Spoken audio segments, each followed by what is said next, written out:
الحمد لله الحمد لله وكفى وسلام على عباده الذين اصطفى أما بعد فأعوذ بالله من الشيطان الرجيم بسم الله الرحمن الرحيم من عمل صالحا من ذكر أو أنثى وهو مؤمن فلنحيينه حياة طيبة ولنجزينهم أجرهم بأحسن ما كانوا يعملون صدق الله مولانا العظيم وقال رسول الله صلى الله تعالى عليه وسلم يا صفية عم رسول الله ويا فاطمة بنت محمد رسول الله أنقذا أنفسكما عن النار فإني لا أغني عنكما من الله شيئا أنقذا أنفسكما من النار فإني لا أغني عنكما شيء من الله وقال رسول الله صلى الله تعالى عليه وسلم الحلال بين والحرام بين وبينهما مشتبهات وقال رسول الله صلى الله تعالى عليه وسلم إن الله يحب أن يرى أثر نعمته على عبده أو كما قال رسول الله صلى الله تعالى عليه وسلم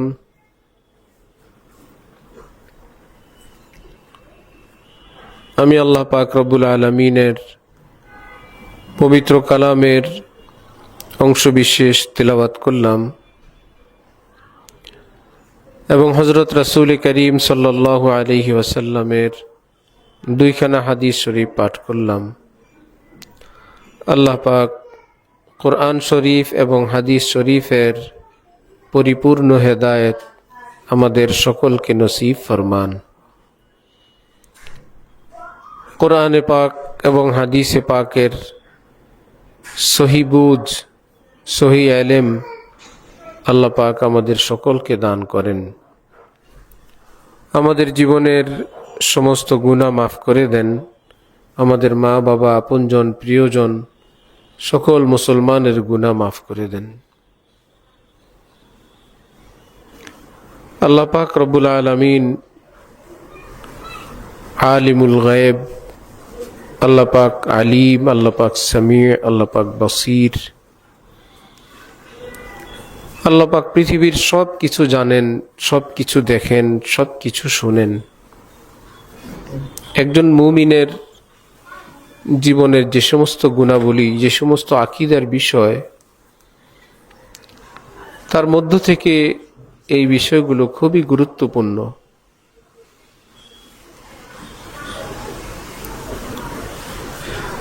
মুমিন যখন এই চিন্তা, এই ধারণা লালন করে, আমার আল্লাহ আমাকে সর্বত্র দেখেন, আমার সব কিছু জানেন, সব কিছু তিনি শুনেন, পৃথিবীর মানুষকে আড়াল আবডাল করা যায়, ধোঁকা দেওয়া যায়, কথা না বলে তার থেকে লুকানো যায়। আল্লাহ পাক তো আলিমুম বিযাতিস সুদূর, আল্লাহ পাক অন্তর্যামী, তিনি অন্তরের কথাও জানেন। মানুষের যখন এই গুণাবলী থাকে, আল্লাহ পাকের উপর ঈমান থাকে, তাহলে তার দুনিয়ার জীবনও সুন্দর হয়, পরকালও তার সুন্দর হয়। আল্লাহ আমাদেরকে দুনিয়া আখিরাত সুন্দর বানানোর তৌফিক দান করেন।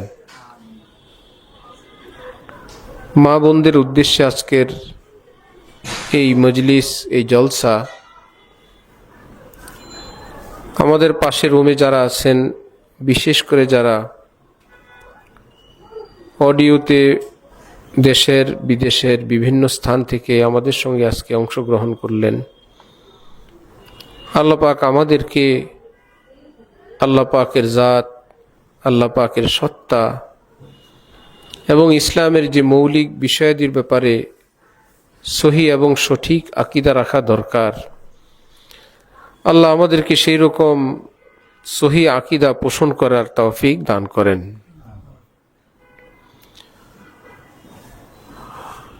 হযরত হাকিমুল উম্মত মুজাদ্দিদুল মিল্লাত মাওলানা আশরাফ আলী থানভী নওয়ারাল্লাহু মারকাদাহু বলতেন,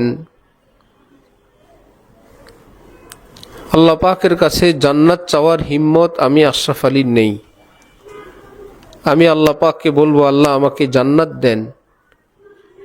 আমি নিজের ভুল বিচ্যুতি, আমার অপরাধ, আমার গুনাহ, এই ভয়ে আমি জান্নাত চাইব, এই সাহস করতে পারি না। কিন্তু আমি জাহান্নামে জ্বলবো, এই হিম্মত, এই সাহসও আমার নেই। এই জন্য আমি আল্লাহর কাছে ফরিয়াদ করি, আল্লাহ আশরাফ আলীকে জাহান্নাম থেকে মুক্তি দিয়ে জান্নাতের বাইরে জান্নাতীদের জুতার উপরেও যদি জায়গা দিয়ে দেন, আশরাফ আলী কামিয়াব। হযরত থানভী বলতেন, মানুষ এই পৃথিবীতে থাকে, পরস্পর সুসম্পর্ক থাকে, মহব্বত থাকে, ঐক্যমত থাকে। এর মধ্য হতে যারা রাষ্ট্রীয় আছেন, আন্তর্জাতিক আছেন, সমাজের আছেন, পরিবারের আছেন, হযরত বলেন যে পরস্পর সুসম্পর্ক এবং ঐক্যমত থাকার ভিত্তি হইল বিনয়, তাওয়াজু। যখন পরস্পর বিনয়ী হয়, এই উভয়ের মধ্যে সুসম্পর্ক থাকে।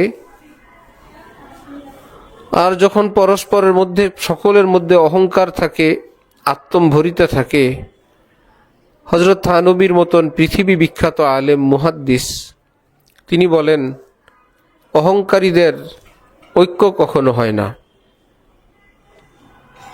রাষ্ট্র রাষ্ট্রের কাজ করবে, সমাজ সমাজের কাজ করবে। আমাদের হাতে তো এত বড় দায়িত্ব নেই। আমরা যেখানে আছি, যে যেখানে আছি, পরিবারে আছি, কর্মস্থলে আছি, বিশেষ করে আমরা আমাদের ঘরে আছি,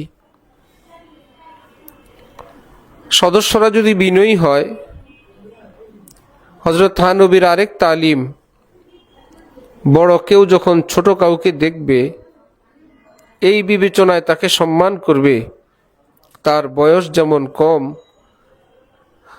ঠিক তার ভুল বিচ্যুতি, গুনাহ এবং পাপাচারের বয়সও কম। আমার বয়স যেহেতু বেশি, আল্লাহ পাকের অবাধ্যতা, নাফরমানির বয়সও আমার বেশি। বিপরীতে যখন ছোট মানুষ তার বড়কে দেখবে, তখন আবার এই কথা মনে করবে, এই ব্যক্তির বয়স বেশি, তো তার ঈমানের বয়সও বেশি। আমার বয়স কম, আমার ঈমানের বয়সও কম।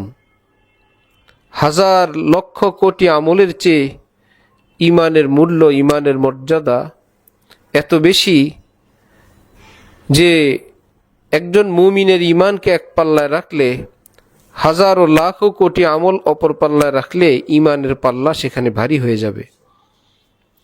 যেহেতু সিনিয়র মুরব্বী যিনি, তার ঈমানদার তিনি, তার ঈমান এতদিনের ঈমান, সুতরাং বড় আমলওয়ালা তিনি দীর্ঘদিন থেকে। যদি কিছু ছোটোখাটো আমল আমি করিও, আমার বয়স তো কম, আমার ঈমানের বয়সও কম, সুতরাং আমি ছোট, তিনিই বড়। যদিও তার বাহ্যিক কোনো আমলের ত্রুটিও থাকে, কমতিও থাকে। এই যদি হয় আমাদের ঘরের কথা, এই যদি হয় আমাদের স্বামী স্ত্রীর কথা, এই যদি হয় পিতা এবং সন্তানের কথা, মালিক এবং কর্মচারীর কথা, তাহলে অপরের প্রতি এই শ্রদ্ধাশীলতা, এই অনুভূতির কারণে তাহলে সম্পর্কটা কত সুন্দর থাকবে। আবার হযরত থানভীর খলিফা হযরত শাহ আবরারুল হক সাহেব রহমতুল্লাহ আলাই তিনি বলেন, প্রয়োজনে শাসনও তো করতে হয় ছোটদেরকে। যদি এত শ্রদ্ধা এবং সম্মানের দৃষ্টিতেই দেখে, শাসন করবে কিভাবে?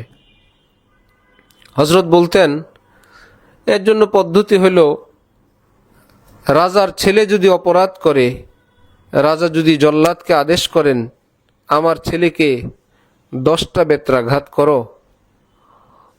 ওই জল্লাদ বেচারা রাজপুত্রকে একদিকে বেত্রাঘাত করবে রাজার আদেশ, ঠিক পাশাপাশি এই কথাও অন্তরে রাখবে, যাকে আমি আঘাত করি তার মর্যাদা আমার চাইতে বেশি, তার সম্মান বেশি, রাজার আদেশের কারণে আমি তাকে কিছু একটা শাসন করি। ঠিক দেশের প্রেসিডেন্ট যখন অসুস্থ হয়, একই দেশের ডাক্তার চিকিৎসা করেন, অপারেশন করেন, অবশ করেন, বেহুশ করেন, কাটেন, যখন করেন তখন সে ডাক্তার জানে আমি যাকে এভাবে আমার ইচ্ছা মতন ইঞ্জেকশন দিচ্ছি, অবশ বেহুশ করছি, অপারেশন করতেছি, আমার চেয়ে তার মূল্য অনেক বেশি, প্রয়োজনের খাতিরে আমি তার সাথে এটা করছি। এর অর্থ এই নয় আমি এখন মহামূল্যবান, আমি অনেক দামি।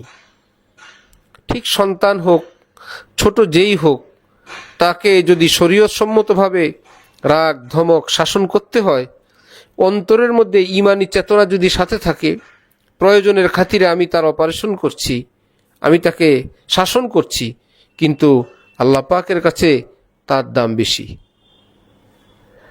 নিজের সন্তানের মালিক না, স্বামী তার স্ত্রীর মালিক না। এ তো এই পৃথিবীতে আল্লাহ পাকের সকলেই বান্দা, সকলেই বান্দি।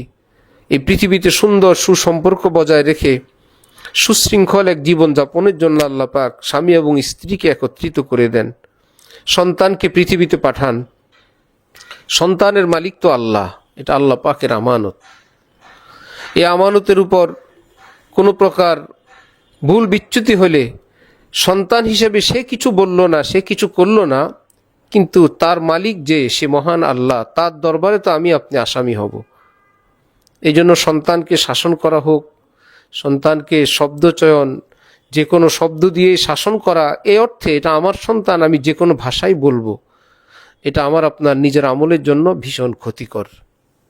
গোসা, রাগ, বিরক্তি এটা থাকবে। আল্লাহ পাক ওয়াল কাযিমিন আল গাইজ ওয়াল আফিনা আনিন নাস, তিনি বলেন যারা আমার আপনজন তাদের ভিতরে আমি গোসা দিয়েছি, প্রয়োজনে এই গোসাকে ব্যবহার করবে, কিন্তু অপাত্রে তারা এটাকে সংবরণ করবে, তারাকে কন্ট্রোল করবে। কাযিমিন আল গাইজ ওয়াল আফিনা আনিন নাস, এবং তারা যেখানে ক্ষমা করা দরকার ক্ষমা করে দিবে। সবটা বিষয়ে স্বামী স্ত্রী বা সন্তানের জন্য সবটা বিষয় চুলচেরা ব্যাখ্যা করার অভ্যাস না রাখা চাই। সবটা বিষয়ের আদ্যপান্ত বিস্তারিত, যেটা শাসনের জন্য যতটুকুন প্রয়োজন ওইটুকুন কথাই বলা। হযরত ইউসুফ আলাইহিস সালাম সূরা ইউসুফের মধ্যে আল্লাহ পাক ইরশাদ করেন, তার ভাইরা যখন তাকে কূপে ফেলল, বাবা জিজ্ঞাসা করলেন, তখন ছেলেরা হযরত ইউসুফের অক্ষত জামা, রক্তাক্ত আবার পাশাপাশি অক্ষত জামা দেখায় বলল, বাবা ইউসুফকে তো বাঘে খেয়ে ফেলল। হযরত ইয়াকুব নবী তিনি দেখলেন যে যেই জামা পরিহিত অবস্থায় কাউকে বাঘ আক্রমণ করে, সেই জামা তো ছেঁড়া থাকা দরকার, এই জামাটা তো ছেঁড়া নাই। নিশ্চয় আমার ছেলেদের এখানে কোনো কারসাজি আছে, কোনো ভুল বিচ্যুতি আছে। যারা এই রকম কঠিন কথা বলতে পারে, আমি তাদের সঙ্গে যদি কথা বাড়াই, ভুল কথা আরও বলবে, আরও কথা পেঁচাবে, তো সন্তান তো আমারই, একটা থেকে বাঁচার জন্য আরও 10টা ভুল করবে। তিনি শান্ত হলেন, চুপ হয়ে গেলেন, বললেন, ওয়াল্লাহুল মুস্তাআনু আলা মা তাসিফুন, তোমরা যা বলছো আমি আমার আল্লাহর কাছেই নালিশ দিলাম, আল্লাহর কাছে আমি সাহায্য প্রার্থনা করি। ইন্নামা আশকু বাসি ওয়া হুজনি ইলাল্লাহ, আমার সব অভিযোগ, আমার সব মনের বেদনা আমি আল্লাহ পাকের কাছে বলবো। তোমরা যে কথা বলছো এই বিষয়ে আমি আল্লাহর কাছে সাহায্য চাই, কারণ সন্তান তো নিজের, যতটুকুন ভুল করলো আরও যেন তারা আসামি না হয়। এই গল্প অনেক লম্বা। সর্বশেষ যখন হযরত ইউসুফ আলাইহিস সালামের ভাইয়েরা অপারেশন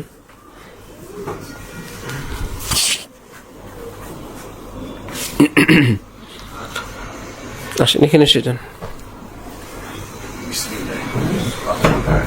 আল্লাহ, আরো কেউ আছে? আসেন উপরে আসেন। সর্বশেষ যখন হযরত ইউসুফ আলাইহিস সালামের ভাইয়েরা তওবা করলেন তখন, এবং হযরত ইয়াকুবও বলছেন ঠিক আছে আমি আল্লাহ পাকের নিকট তোমাদের জন্য ক্ষমা চাইব, সেই সন্তানের জন্য ক্ষমা চাইলেন। এবং তাফসীরে আছে তারা শেষ জীবনে অত্যন্ত সৎ এবং অত্যন্ত নেককার হয়ে গেছিলেন। যেই ভাইয়েরা হযরত ইউসুফকে কূপে ফেলল, সেই ভাইয়েরাই শেষ জীবনে তওবা করে সৎ জীবন, সুন্দর জীবন যাপন করলেন। কিন্তু পিতা শুরু জীবনে যখন তারা ভয়ঙ্কর জালেম, কঠিন জুলুম করলো, নিজের আপন ভাইকে কূপে ফেললো, তখন সে বাবার কাছে অভিযোগ করার পর বাবা যখন অনুভব করলেন আমার ছেলের একটা ভুল করলো, আরও যেন ভুল না করে, তিনি থেমে গেলেন। আমাদের সন্তানদেরকে আল্লাহ পাক সৎ নেককার হওয়ার তৌফিক দান করেন। যদি কখনো ভুল করেই ফেললো, সেই মা বাবার উচিত এমন সতর্কতা অবলম্বন করা, এমন সাবধানতা অবলম্বন করা, আরেকটু ভুল যেন সামনে না হয়। আমাদের শায়েখ, আমাদের উস্তাদ, এই দেশের বরং পুরা পৃথিবীর একজন বিখ্যাত আলেম আল্লাহওয়ালা আরিফ বিল্লাহ হযরত মাওলানা শাহ আব্দুল মতিন বিন হুসাইন সাহেব দামাত বারাকাতুহুম হঠাৎ একদিন নিজের ব্যক্তিগত খাস কামরায় বললেন, আমি আমার সন্তানকে কোনো কাজের সরাসরি আদেশ করি না, এই ভয়ে ছোট মানুষ যদি মানতে না পারলো তা আমার বাচ্চার আমলনামায় এই কথা উঠবে বাবার আদেশ অমান্যকারী। তা আমি খুব সতর্কভাবে ডান বাম থেকে আশপাশ থেকে কথা বলি, আদেশ শব্দটা ব্যবহার না করে আদেশ সূচক শব্দ ব্যবহার করি না, যাতে ফেরেশতা এ কথা লিখতে না পারে বাবা আদেশ করলেন, এখন সন্তানের কাজ সেটা পালন করা, পালন করলে ওকে, না করলে নাফরমান। হযরত বলেন আমি আদেশই করি না, যার জন্য নাফরমানের খাতায় আমার সন্তানের নাম ওঠার কোনো ব্যবস্থা নেই। যে বাবার আদেশ অমান্যকারী, আদেশই নাই সেখানে। তো নিজের সন্তানকে সুরক্ষার জন্য বাবার কত বড় প্ল্যান, কত বড় ফিকির। আওলাদুনা আকবাদুনা, আমাদের সন্তান তো আমাদের কলিজা, আমাদের প্রাণের চেয়েও তারা আমাদের আদুরে। সুতরাং আমি শাসন করব, আমি কথা বলবো যেটা তার জন্য উপকার হয়।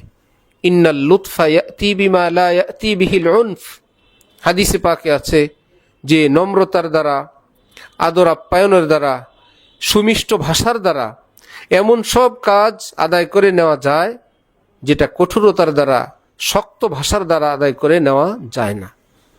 সন্তান হোক, স্ত্রী হোক, স্ত্রীর জন্য স্বামী হোক, একই হেদায়েত আমাদের সকলের জন্যই। আজকে আমাদের এই বদমেজাজ এর কারণে ঘরে ঘরে, পরিবারে, সমাজে, রাষ্ট্রে, এমনকি আন্তর্জাতিকভাবে এই শুধু এক বদমেজাজ এবং রাগ, দুর্ব্যবহার, ভাষা, শব্দ চয়নে ভুল, ঝগড়া এবং যুদ্ধ হচ্ছে। কঠিন যুদ্ধের পরিস্থিতি, একটা শব্দ সরি ভুল হয়ে গেছে, একটা যুদ্ধ বন্ধ হয়ে যাচ্ছে শুধু একটা সরি বলার কারণে। সেই সরি তো ঘরে হইতে পারে, সেই সরি সন্তান তার মাতা পিতার কাছে হইতে পারে, স্ত্রীর কাছে হইতে পারে, স্বামীর কাছে হইতে পারে। ভুল তো আমাদের হয়। একটা সরি বললে যদি সেটা এখানেই থেমে গেল, বিতর্ক করে যদি এই কঠিন কোনো পরিস্থিতির সম্মুখীন হলাম, রাগ করে গোসা করে সন্তানকে আনকন্ট্রোল ভাবে শাস্তি দিলাম, একটু পরে লজ্জিত হলাম, রাগ করে গোসা করে স্বামী স্ত্রী একে অপরকে যা ইচ্ছা তাই বললাম, এটা তো আমার আমলনামায় উঠল, এটা তো মুছা যাবে না। পরস্পর সুসম্পর্ক বহাল হয়ে গেল, কিন্তু আমলনামা যেটা লেখা হয়ে গেল সেটা তো লেখা হয়েই গেল। এই জন্য সতর্ক থাকা এটা মুমিনের কাজ, এটা মুমিনার কাজ। যে আমার আল্লাহ আমাকে দেখেন, বদ্ধ কামরায় আমার আল্লাহ আমাকে, আমার সব কিছু শুনেন, সব কিছু দেখেন। আর শুরুতে বলছি, যখন এই অনুভূতি থাকবে আমি ছোট, আমার ঈমান ছোট, আমার আমল ছোট, যিনি বড় তার ঈমান বড়, তার আমল বড়। আবার বড় ভাববেন ছোটকে, সে ছোট তো তার গুনাহও ছোট, গুনার বয়সও ছোট, সেই ভালো। এ বলবেন অপরজন ভালো, অপরজন বলবে না আপনি ভালো। এটা মুখে মুখে বলা জরুরি না এবং বলতেও নাই, অন্তরে অনুভূতি রাখা। সে ঘর যদি এমন হয় সবাই সবাইকে মহব্বত করে, সবাই সবাইকে সম্মানের দৃষ্টিতে দেখে, ভুল বিচ্যুত হয়ে গেলে আর ভুল না হয়, সকলে মিলে সেটাকে অত্যন্ত প্রোগ্রাম করে, মহব্বত করে, চোখের পানি দিয়ে, ভালোবাসা দিয়ে সেটা থেকে ফেরানোর চেষ্টা করে, ইনশাআল্লাহ আমাদের সমাজ এখনও আল্লাহ পাক আমাদের মধ্যে যেই সামাজিক বন্ধন, পারিবারিক বন্ধন, স্বামী স্ত্রী, পিতামাতার সম্পর্ক এই পৃথিবীতে এটা বিরল। বহু দেশ আছে এর চাইতে অনেক ব্যতিক্রম, যেটা শুনলেও আমরা অবাক হই। আমরা তাজ্জুব করি যে স্বামী স্ত্রীও এমন হয়, পিতামাতাও এমন হয়, সন্তান মাতা পিতার সাথেও এমন হয়। হ্যাঁ, আমরা ভাবতেও পারি না এর চেয়ে আরো নিকৃষ্ট পরিবেশে পৃথিবীতে আছে। তো দেখেন, যেই দেশে মা বাবা তার সন্তানকে ছোটবেলায় লালন পালন করে না,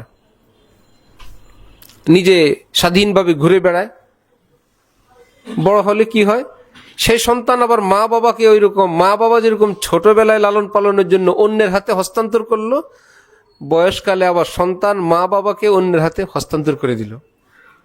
রব্বির হামহুমা কামা রব্বায়ানি সগীরার সঙ্গে কিছুটা মিল হয়ে গেল। আল্লাহ ছোটবেলা আমাকে যেভাবে লালন পালন করলো সেভাবে তুমি তাদেরকে লালন পালন করো।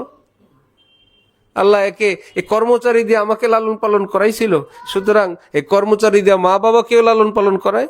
আর আমরা বুকে পিঠি নিয়ে রাখি। আমাদের মুসলিম সমাজের সন্তানরাও মা বাবাকে বুকে পিঠি নিয়েই মৃত্যু পর্যন্ত রাখে, যেটা আমার মা আমার জান্নাত, আমার বাবা আমার জান্নাত। রেজার রব্বি ফি রেজাল ওয়ালিদ, পিতামাতা সন্তুষ্ট তো আল্লাহ পাক সন্তুষ্ট।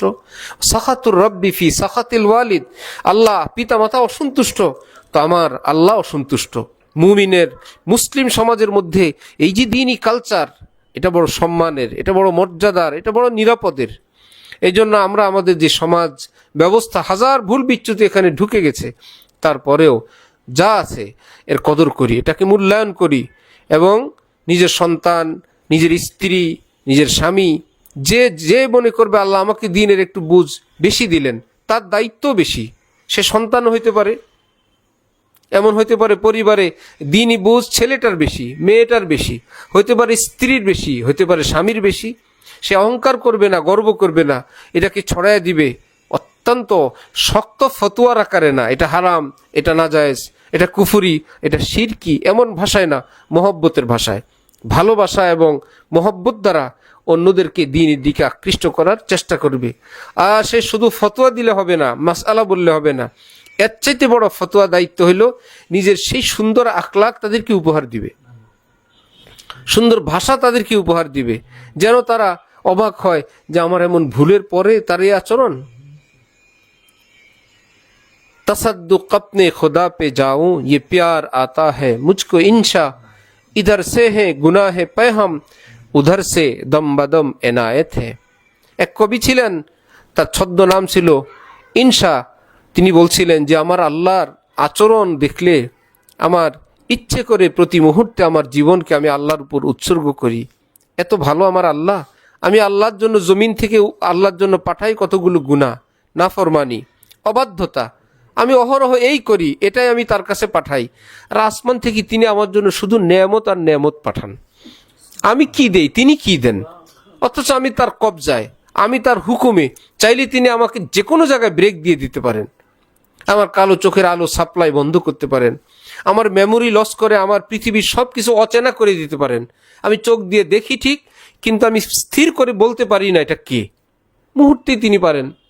আমার ঘরের বাসার রাস্তাটা তিনি ভুলে দিতে পারেন, আমি বের হবার পর আমার ঘরের রাস্তাটার মনে নাই। এই যে মনে থাকাটা, এটা কি পৃথিবীর রাজা বাদশাহ আল্লাহর?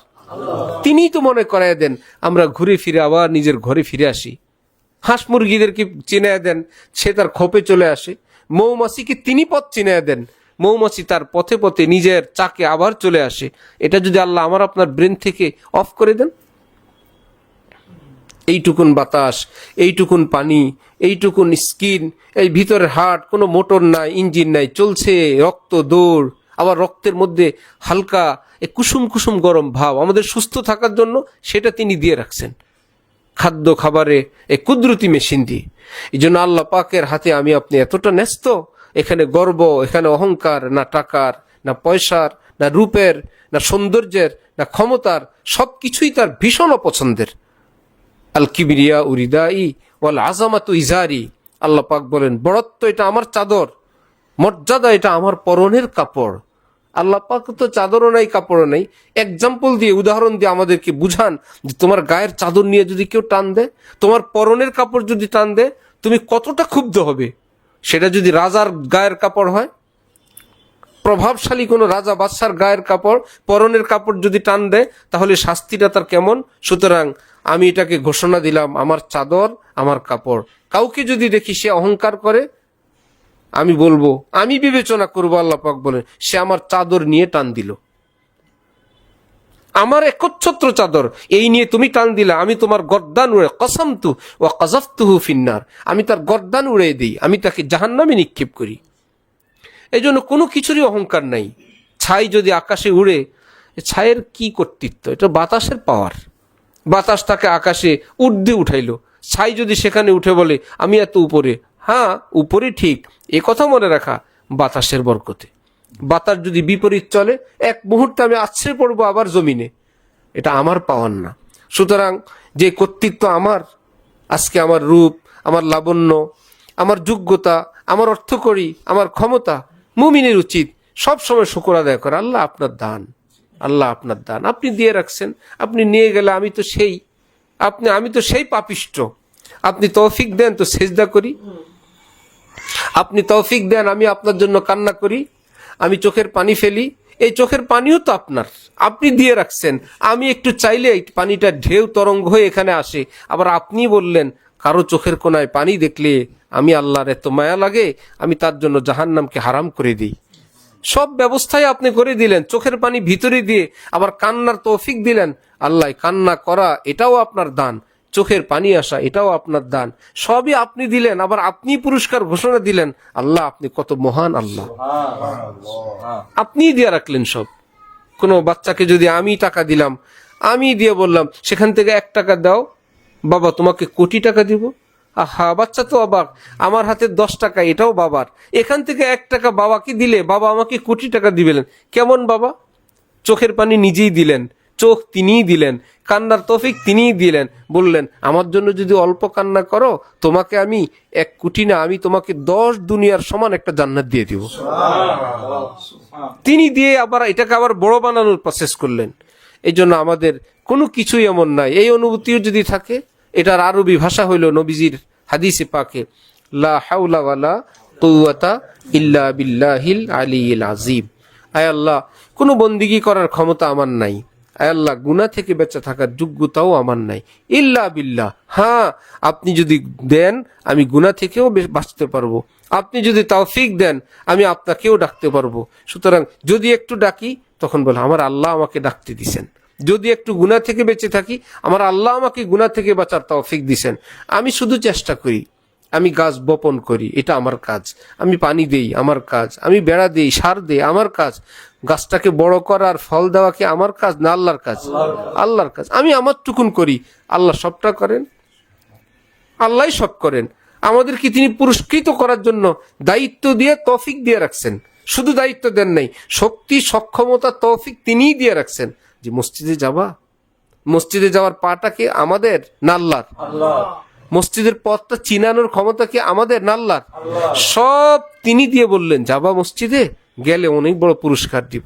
যে কেউ মসজিদে গেল, আল্লাহর দেয়া জমিন, আল্লাহর দেওয়া তৌফিক, আল্লাহর দেওয়া হাত পা সবই আল্লাহ। তিনি বললেন রাখো কদম কদম, তোমাকে আমি বড় পুরস্কার দিব। তুমি মন্দিরে যাও নাই, মসজিদে গেলা, বড় পুরস্কার দিব। সুবহান। সব ব্যবস্থা করে আবার দেওয়ার ব্যবস্থা করলেন। এই জন্য অহংকার না করা, গর্ব না করা। হ্যাঁ আমাকে আল্লাহ বয়স বেশি দিছেন, এ বয়স কম, এটা অহংকার না। আমার বয়স 30, তার বয়স 25, এটা অহংকার না। অহংকার কি? যেহেতু আমি বড়, সুতরাং আমি সম্মান মর্যাদায় সব দিক থেকে আমি বেশি, এটা অহংকার। আমি ক্লাস 5-এ পড়ি আর সে 4-এ পড়ে, এটা অহংকার না। যেহেতু আমি 5-এ পড়ি, আমি বড়, আমি সম্মান এবং মর্যাদার অধিকারী, এটা অহংকার। হ্যাঁ, আমি 4-এ পড়ি, আমি আছি উপরে। মহিউসুন্নাহ আবরারুল হক সাহেব বলতেন, উপরে থাকলে কেউ বড় হয় না, সাগরের কচুরি পানাও উপরে থাকে, সব উপরে ভাসতে থাকে, মণিমুক্তারা নিচে থাকে। এই জন্য কি মণিমুক্তার দাম কম? উপরে আছে কচুরি পানা, এই বললে কি দাম বেশি?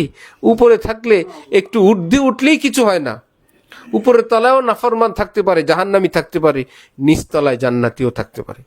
বাড়িওয়ালা জাহান্নামী হতে পারে, বাড়ির দারোয়ানও জান্নাতি হতে পারে। সুতরাং বাড়িওয়ালা হয়ে অহংকার না, আমি বাড়িওয়ালা, আমি দুনিয়ায় যেমন আখেরাতেও তেমন না, বিবেচনাটা ভিন্ন হইতে পারে। আমি জাহান্নামে আটকা পড়বো, আমার দারোয়ান বেচারা চলে যাবে জান্নাতে। সুতরাং আমার কর্মচারী হিসেবে আমি তার বস, সে আমার কর্মচারী, এইটুকুন অনুভব করতে কোনো সমস্যা নাই। কিন্তু মনে মনে এই অনুভব, সুতরাং আমি সব দিক থেকে বড়, সে সব দিক থেকে ছোট, এটা অনুভব করা যাবে না। তাকে সালাম দেওয়া যাবে এবং দেওয়া চাই। বাসায় কাজের জন্য, সহযোগিতার জন্য মা বোনদের যারা আসেন বা থাকেন, তাদেরকে সালাম দেওয়া চাই। এমন না যে তাকে সালাম দিলে আমার মান সম্মান যাবে, বরং আমি লাভবান হব, আমি বেশি পাবো। তো সে মা বোনরা যদি তাকে সালাম দেন, তাহলে ওই মা বোন যিনি সহযোগিতা করেন ঘরে কিংবা বাহির থেকে আসেন, একজন বাড়িওয়ালি যদি তাকে সালাম দেন, কিংবা সে এসে যদি সালাম দেয়, আসসালামু আলাইকুম রহমতুল্লাহ, তাহলে কি এটা রহমত দিয়ে আরম্ভ হইল না কাজটা? কত রহমতপূর্ণ সম্পর্ক। একজন কর্মচারী, তাকে যদি বস, দারোয়ান, বাড়িওয়ালা, তিনি সালাম দিলেন, আসসালামু আলাইকুম রহমতুল্লাহ, আল্লাহ, তার কলিজাটা কত বড় হয়ে গেল, অনেক বড় হয়ে গেল, যে আমি কোথায় আছি, আমি তো দুনিয়ার জান্নাতে আছি। নবীজি এমনই করতেন, তিনি সকলের আগে সালাম দিতেন। তার চেয়ে বড় পৃথিবীতে কেউ নেই, সব ছোট, কিন্তু সালাম দিতেন তিনি। এই জন্য মা বোনরা নিজেরা একে অপরকে যে যাকে পারেন সালাম দিবেন। পুরুষরা ছোট বড় একে অপরকে সালাম দিবেন। পরিবারের মধ্যে সবাই, ছোটরা বড়রা, বাবা ভাই বোন স্বামী স্ত্রী, সালামের প্রচলন করা চাই। সালাম কত বড় কথা। আসসালামু আলাইকুম ওয়া রাহমাতুল্লাহি ওয়া বারাকাতুহু, যে আল্লাহ পাকের অসংখ্য অগণিত রহমত বর্ষণ হতে থাকুক তোমাদের উপর। হোক না, হইতে থাকুক। হোক মানে একবার না, এটা না, চলুক, এই যে স্টার্ট হইলো, এই চলতেই থাকুক আজীবন, অনন্তকাল পর্যন্ত তোমার উপর রহমত বর্ষণ হইতেই থাকুক। তো বাবা তার সন্তানকে 1000 কোটি টাকা দেওয়ার চেয়ে একটা সালামের দাম বেশি। কি দিলেন বাবা! ঠিক ইসলামিক শব্দগুলো আমরা 2-4 দিন আগে মনে কোথাও বয়ান ছিল আমরা, যে আমাদের পরস্পর, আমরা যে একটা মুসলিম পরিবার, আমাদের শব্দগুলো তো মুসলমানের মতন হওয়া চাই। কেউ কিছু উপকার করলো, আমি একটা থ্যাঙ্কস দিলাম, একটা ধন্যবাদ দিলাম, সে কি পাইলো? আমরা মুসলমান, সন্তান হোক, স্বামী হোক, স্ত্রী হোক, বললাম জাযাকাল্লাহু খাইরান, জাযাকাল্লাহু খাইরান, কমপক্ষে জাযাকাল্লাহ, জাযাকাল্লাহ, প্রথমটা জিম পরে ঝা, যা ঝা, প্রথমটা শক্ত পরেরটা একটু নরম, জাযাকাল্লাহ, জাযাকাল্লাহ, অর্থ উত্তম প্রতিদান আল্লাহ তোমাকে দান করুক। তুমি আমার এই উপকার করলা, এই খেদমত করলা, এই সেবা করলা, আমি কি করব? আল্লাহ তোমাকে উত্তম প্রতিদান দান করুক। আবার যাকে বলা হবে, তার যদি মনে থাকে, সে বলল ওয়া ইয়াকা, আল্লাহ আপনাকেও দান করুক। আমি আপনার একটু তওলিয়া রুমাল দিলাম, আপনি বলেন আপনি এত বড় কিছু দিলেন, আমি আপনার জন্য দোয়া করলাম, ওয়া ইয়াকা, আল্লাহ আপনাকেও দান করুক। এটা মুসলিম একটা শব্দ শুনলে বোঝা যাবে একজন মুসলমান। চেহারা দেখলে বোঝা যায় মুসলমান, পোশাক দেখলে বোঝা যায় মুসলমান, শব্দ শুনলে বোঝা যায় মুসলমান। এক পাকিস্তানি গোয়েন্দা ভারতে ছিল 5 বছর। তো আমরা করাচিতে গেলে হযরত আল্লাহ দামাত বারাকাতুহুর সাথে, সে এসে বলল, সে ডিফেন্সের অনেক বড় কর্মকর্তা। তো যে যেই দেশে থাকে ছদ্মবেশেই থাকে, হিন্দু সে যে থাকছে সে ভারতে, সেই কালচার, সেই শব্দ, সবকিছু। একদিন ভুলবশত কোনো এক কথার ফাঁকে বলে ফেলছে ইনশাআল্লাহ, ধরা পড়ে গেছে। এ তো মুসলমান। ইনশাআল্লাহ বলা কার দায়িত্ব? এটা মুসলমান, এটা ভুলতে পারে না। 1000 চেষ্টা করেও, নিজেকে ঢাকার জন্য এত চেষ্টা করেও মুখ থেকে ফসকে বের হয়ে গেছে কি ইনশাআল্লাহ। এটা মুসলমানের শব্দ। এটা করব, এটা খাবো, এ যাব, বাড়ি করব, গাড়ি কিনবো, অমুক জায়গায় পড়বো, দেশ বিদেশে যাব, উমরা করব, হজ করব, এর সাথে একটা ইনশাআল্লাহ বলা চাই। ইনশাআল্লাহ চেষ্টা করবো, ইনশাআল্লাহ, ইনশাআল্লাহ। ভালো কিছু হয় তো আলহামদুলিল্লাহ, দুর্ঘটনা হয়তো কি ইন্না লিল্লাহ, অবাক হওয়ার বিষয় তো সুবহানাল্লাহ। এগুলো এমন এমন শব্দ, এমন এমন পুরস্কার, একদম খুব ছোট্ট আমল, খুব ছোট আমল, কিন্তু পুরস্কার এত বড়। হযরত সুলাইমান আলাইহিস সালাম তখতে সুলাইমানি, শাহী মসনদ দিয়ে শূন্যে উঠতে পারতেন। হাওয়াকে আদেশ করতে পারেন, হাওয়া ওনার অধীন, জিন জাতি ওনার অধীন। শূন্যের মধ্যে একদিন আদেশ করলেন বাতাসকে, এই বরাবর জমিনে কে আছে নিয়ে আসো। বয়স্ক একজন লোককে শূন্যের মধ্যে নিয়ে যাওয়া হলো।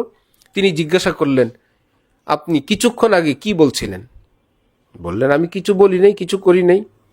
দীর্ঘ সময় পর বললেন, আমি শুধু এইটুকুন বলছি বাবা, যে সুবহানাল্লাহ, দাউদ নবীর ছেলে সুলাইমানকে আল্লাহ কত ক্ষমতা দিলেন, তিনি শূন্যে উঠতে পারেন। হযরত সুলাইমান নবী তখন বলছিলেন, আমি তো এটাই জানতে চাই আপনি কি বলছিলেন। সুবহানাল্লাহ বলছিলেন না? আপনার সুবহানাল্লাহর ধাক্কায় আমার মসনদ কাঁপতেছিল। জমিন থেকে সেটা আসমানের দিক যাওয়ার সময় আমার মসনদ কাঁপায় চলে গেছে। আমার লক্ষ লক্ষ মসনদের চেয়ে আপনার একবার সুবহানাল্লাহর দাম অনেক বেশি। চুপ করে বসেই থাকলাম, তো বসাই হলো। এক ফাঁকে মনে হোক উচ্চারণ করে সুবহানাল্লাহ, একটা শব্দ বললাম আলহামদুলিল্লাহ। পুরা 30 পারা কোরআনের প্রথম শব্দ কি? আলহামদু। সমস্ত প্রশংসা আল্লাহর। এই সমস্ত মানে কি? সমস্ত মানে কি? আমরা আজকে হযরত আদম থেকে এই পর্যন্ত, কিয়ামত পর্যন্ত, মানব জাতির, জিন জাতির, পৃথিবীর সমস্ত মাখলুকাতের যত রকমের যত প্রশংসা, সবটাকে এক প্যাকেটের মধ্যে আল্লাহ পাক বললেন আলহামদুলিল্লাহ। এই সমস্ত প্রশংসা মানে কি? আমার সমস্ত প্রশংসা। সে বাবা আদম থেকে নিয়ে শেষ মানুষ পর্যন্ত, জিন, সমস্ত মাখলুকাত আল্লাহ পাকে যত প্রশংসা করতে পারে, এক বান্দা ছোট্ট একটা শব্দ দিয়ে বলল কি আলহামদুলিল্লাহ। সব প্রশংসা আপনার।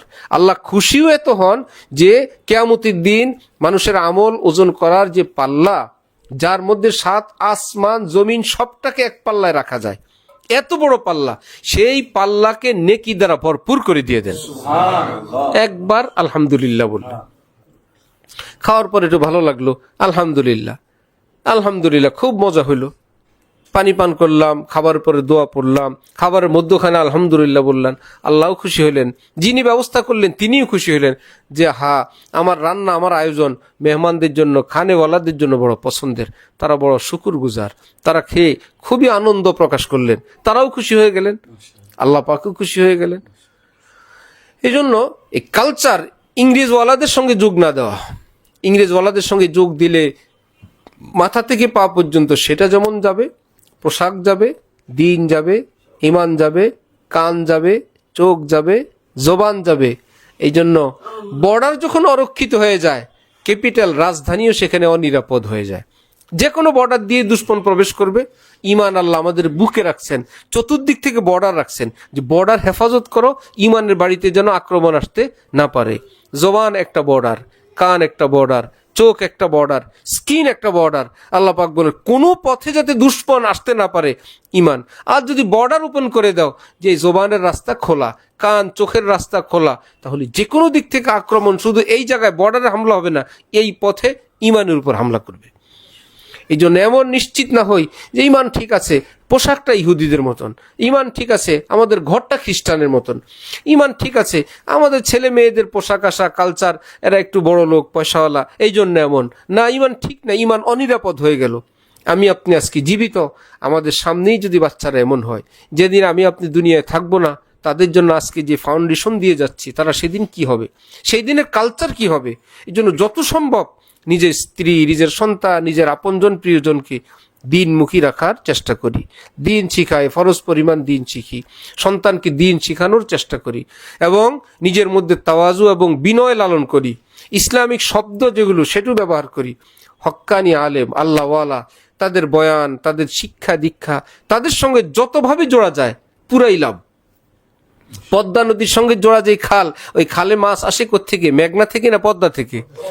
আর যদি ময়লা খালের সঙ্গে আপনার খাল যোগ দেওয়া থাকে, যাই আসে ওই খালের ময়লাই আসবে।